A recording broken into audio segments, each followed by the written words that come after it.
Psychology का use अब sports में भी होने लग गया है। साइकोलॉजी क्या है? साइकोलॉजी कहती है कि आप अपने ब्रेन को डिच कर सकते हैं, अपने दिमाग को धोखा दे सकते हैं। इसका यूज स्पोर्ट्स में 2018 के बाद से बड़ा पॉपुलर हुआ है। आपने देखा होगा कि स्पोर्ट्समैन जो हैं, स्पेशली फुटबॉलर्स या फिर एथलीट्स या फिर साइकिल लंबी चलाते हैं वो, या मैराथन रनर्स, वो क्या करते हैं, बीच में जब ब्रेक ले रहे हैं तो उस टाइम पे वो पानी की बोतल खोलेंगे, उसको ऐसे आपको लगेगा कि पी रहे हैं, वो मुंह में रखेंगे उसको 5-7 सेकंड और फिर उसको कुल्ला करके थूक देते हैं। इस टेक्निक को कहते हैं carbohydrate mouth rinsing. Carbohydrate rinsing का मतलब है कार्बोहाइड्रेट यानी शर्कराओं से मुंह को वॉश करना। अब मुंह को धोने से क्या फर्क पड़ रहा है?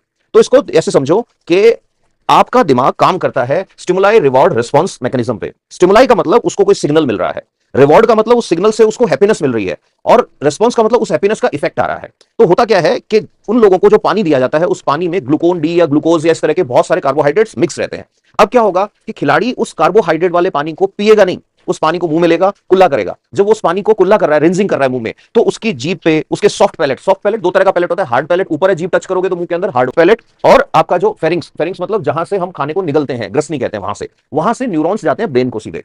तो अब क्या होगा कि जैसे ही वो कार्बोहाइड्रेट उन न्यूरॉन्स पे टच होता है तो न्यूरॉन्स ब्रेन को सिग्नल देते हैं, अरे अरे एनर्जी आई, कार्बोहाइड्रेट आया, एनर्जी आई। तो ब्रेन क्या करता है? ब्रेन उस सिग्नल को पास ऑन कर देता है मसल्स के पास, देखो एनर्जी आई। तो मसल्स के पास रियल में एनर्जी नहीं आई, लेकिन मसल्स अब अच्छा परफॉर्म करेंगी, ऐसा स्टडीज में, रिसर्च में मिला। तो खिलाड़ियों ने इसको यूज करना शुरू किया। अब इसी को यूज कर रहे हैं जो लोग मीठा बहुत खाते हैं और मोटा भी नहीं होना और मीठा भी खाना है, तो उनको क्या कर रहे हैं कि काम करो, तुम निगलो मत, तुम मुंह में लेकर उसको कुल्ला कर दो। इससे भी क्या होगा? ब्रेन को लगेगा मीठा खा लिया। देखो, किसी भी आदमी को मीठे की क्रेविंग हो रही है, वो क्या है? एक स्टिमुलाई है, और उसके अगेंस्ट उसको रिवॉर्ड मिल रहा है। ये रिवॉर्ड रिस्पॉन्स मैकेनिज्म ही जड़ है मोबाइल की लत लगने की। तो जो बच्चे सोशल मीडिया पे देखा होगा ऐसे अननेसेसरी स्क्रॉल करते हैं, तो सोशल मीडिया में फेसबुक का स्पेशली अगर आप इतिहास पढ़ेंगे तो आपको पता लगेगा, फेसबुक को डिजाइन भले इंजीनियर्स ने किया हो, लेकिन इंस्टाग्राम और रील जो है वो पॉपुलर हुई, इसके पीछे न्यूरोसर्जन्स की टीम थी, साइकोलॉजिस्ट थे। उनको बिठा के मार्क जकरबर्ग ने करोड़ों रुपए दिए कि तुम ये सर्च करो कि आदमी इसमें 40 मिनट यो करता रहे और उसको 40 मिनट बाद ये फील ही नहीं हो कि उसने 40 मिनट, 1 घंटा या 2 घंटा स्क्रॉल करके खराब कर दिया, उसे फील नहीं होना चाहिए। तो उन्होंने कहा जो हुक्म हो जाएगा सर। अब वो क्यों आपकी नींद उड़ा देता है सोशल मीडिया स्क्रॉलिंग? क्यों आप एक के बाद एक अननेसेसरी चीजें देखते जाते हो? रीजन क्या है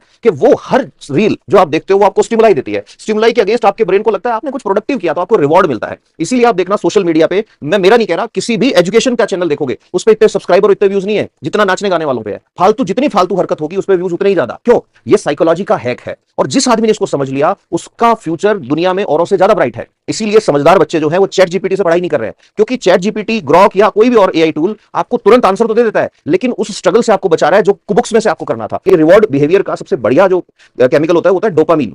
जैसे मान लो मैंने एक्सरसाइज करी आधे घंटे, तो उसके बाद मुझे जो खुशी होगी वो डोपामीन की वजह से होगी। मैंने 1 घंटे पढ़ाई कर ली, जो खुशी होगी वो डोपामीन की वजह से होगी। तो बी केयरफुल, डोपामीन किसी भी वजह से रिलीज हो सकता है, लेकिन आपका डोपामीन का रिलीज का वजह क्या है ये डिसाइड करेगा आपका फ्यूचर क्या है।